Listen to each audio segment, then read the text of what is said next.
Hello ladies and gentlemen, Willie here. Old school RuneScape has to be one of my favourite MMOs. Well, to be fair, there's exactly about 2 or 3 of them that I played a lot, but still it has to be up there for sure. A recreation of an old game after the long-time loyal player base grew dissatisfied with how Jagex, the company behind the development of RuneScape, were taking it. Sound familiar?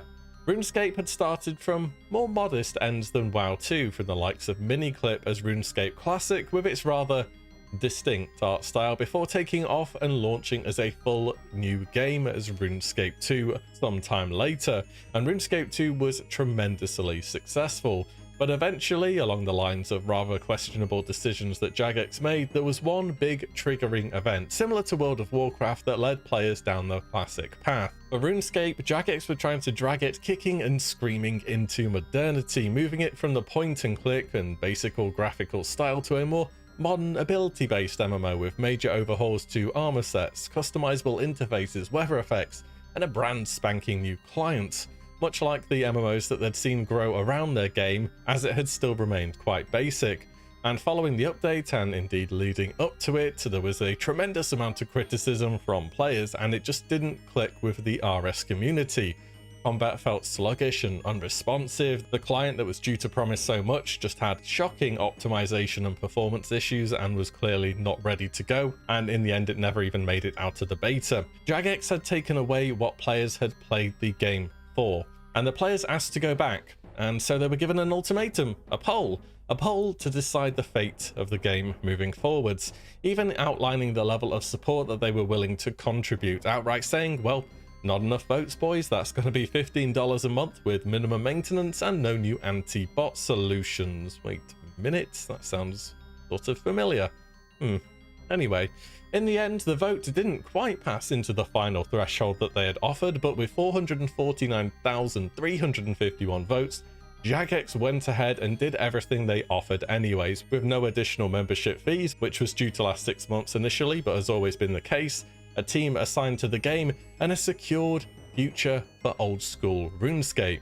Since then, updates have largely followed suit to the one that birthed the game in the first place, a 75% pass threshold, and boom, it goes into the game. There are some other considerations to be made, and occasionally there are also integrity updates as well that are put in, which are updates that don't have time to go through the whole polling system and just needs to get into the game right now. There are also frequent live stream sessions where potential updates are put to the developers, and if liked, can also be polled as well. It all sounds rather good, doesn't it? On our side for Warcraft, sometimes Blizzard polls stuff. There was the one about the potential fresh servers recently, but they're always sent out to random people via email, and we never even have transparency about the results of said polls or what kind of things they're looking for. Other than that, we just have to say things on forums, on the Reddit, on videos like this, make our opinions known, and hopefully Blizzard takes notice and does the thing that players want. Despite how vague and varied what players want can be, that's where the game developer has to step in and say, this is good,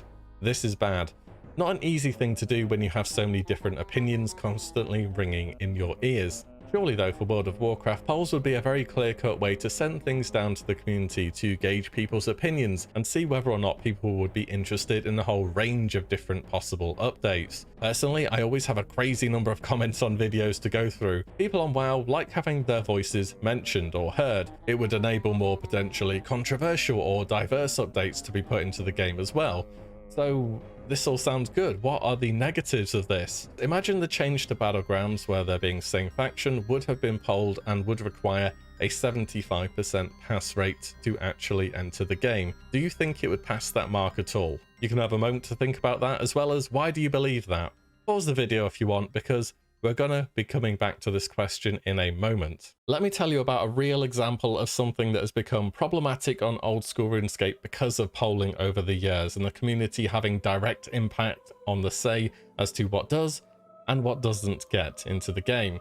In old school, there are a number of main activities, I guess. Skilling, you've got your crafting, your gathering, things like that, your PVM, which is their version of PvE, they just call it player versus monster for some reason, and PvP. And of course, any eligible person who's got a certain account level can vote on whichever poll is put forward to the players. And over the years, Jagex have tried to incentivize people to go into PvP areas by putting PvM objectives in them. Rare item drops, the best experience game methods, incredible gold farms, bosses, the lot.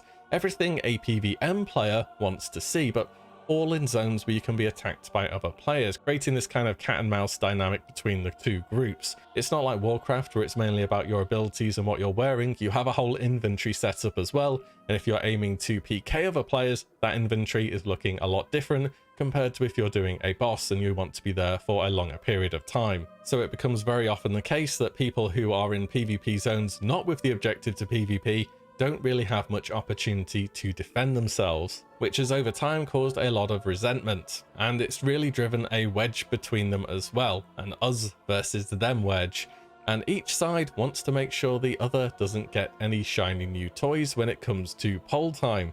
It's called spite voting. Imagine a PvP poll. We're gonna vote no on everything. Quality of life changes? Nope.